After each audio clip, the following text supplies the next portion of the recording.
Thanks for watching Afternoon Live.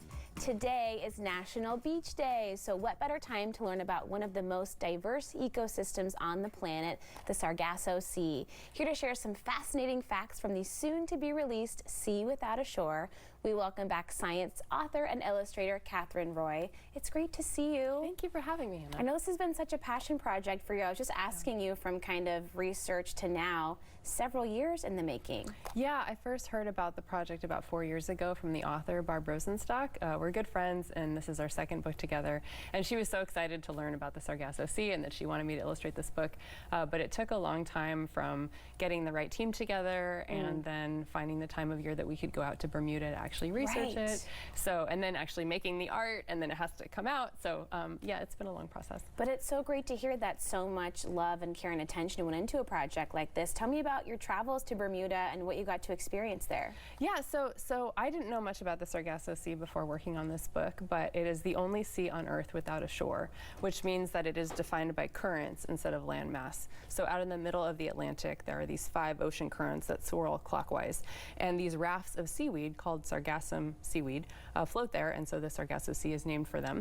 And so Barb had found 2 oceanographers, Dr. Carrie Whitaker and Dr. Robbie Smith, who research ocean creatures out there, and so we went out to travel to meet them, and they took us snorkeling, and we got to handle specimens, and we got to go to the aquarium and look at different critters, and on the last day that we were there, actually go out and net clumps of sargassum off the coast and scoop them up and put them in big bins and look at the critters that were in them and get to actually handle some of these little shrimp and bryozoa and barnacles and crabs and watch things skitter and move and compare the scale of different creatures. And it was just so fun. I love learning from life, and I love having the information be something that I can experience, because then I can better capture that and put that into the art and share it with kids. Have you gotten to do hands-on research like that for any projects before? Yes, so a few different books that I've worked on. One about sharks. I went off to the coast, off the coast of California to go to the Farallon Islands with shark scientists, and then I went to Kenya for an elephant book. Wow. So I love to make that part of the process, because then I can also take video and share it with kids in classrooms for school visits. And so it just so amazing. Makes it more alive for me. What a great way to, pass along this information and knowledge that you've gotten to witness hands-on. So tell us about the book. I know you're so excited that we can pre-order it now. Yes, yeah. So it starts with a little piece of seaweed. So seaweed is a macroalgae. It's not a plant. It still uses the sunlight to photosynthesize and make its own food, but it floats without any kind of root structure. It doesn't have veins like leaves do. It has globes that keep it afloat. And so these big rafts of seaweed float around and provide an ecosystem for different creatures. So a seaweed starts out like a little piece, breaks off, and then becomes an ecosystem for small creatures, and then larger and larger creatures, and eventually, you know, whales give birth underneath these big rafts of seaweed. So the book is very lyrical.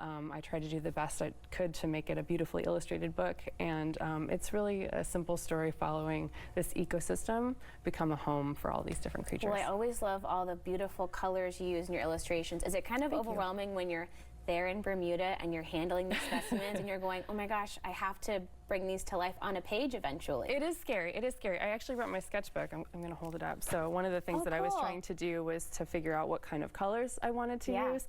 And so I made this while I was there. This is what it looks like when you're snorkeling, the color of the water. Wow. And then as you get deeper out into the Sargasso, you get these deep blues.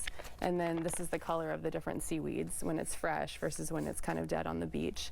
So what I'll do is I'll make these little sketches, and I will make little tiny compositions and think just about, okay, well, I want to show something small. So you show something small by making something big next to it. So just trying to think about the feelings and the kind of color that I could use and getting those down on the page. This is how the book starts for me.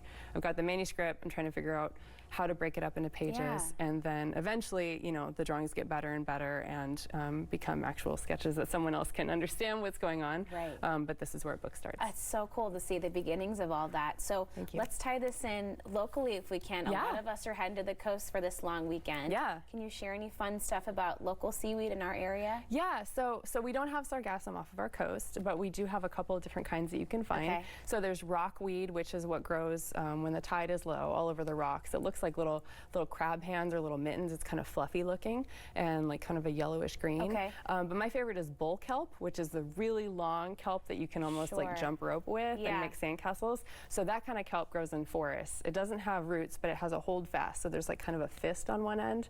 And I just realized this morning as I was reading about it. It's the fastest growing organism on the planet. It can grow 10 inches a day. And so that's why you get these huge pieces of kelp on the beach. So kids going to the beach, families going to the beach this weekend, they can look for bull kelp. That's going to be so fun. Yeah, thanks. How do you feel now that this is finally going to be almost released to kids everywhere? I know you're so excited to share these beautiful illustrations. Yeah, I mean, it always feels so good to have a book finally out. Yeah. It's not a baby, but a little bit. It feels like a newborn baby. Yeah. And so it's just fun to have another book out in the world. Well, thank you for sharing with us. you. It was great to see you. Oh my gosh, I'm so excited about all these wonderful illustrations.